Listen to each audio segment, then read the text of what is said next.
You ask Tiger to solve. This deals with linear equations with one unknown. The final result is a equals 5/3. Let's solve it step by step. Simplify the expression. Group like terms.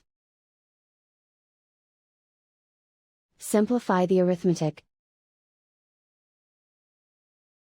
Group all constants on the right side of the equation. Subtract 8 from both sides. Simplify the arithmetic.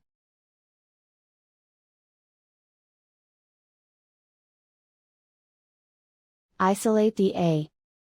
Divide both sides by 12. Simplify the fraction.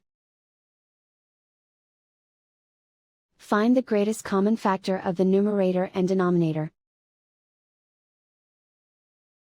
Factor out and cancel the greatest common factor.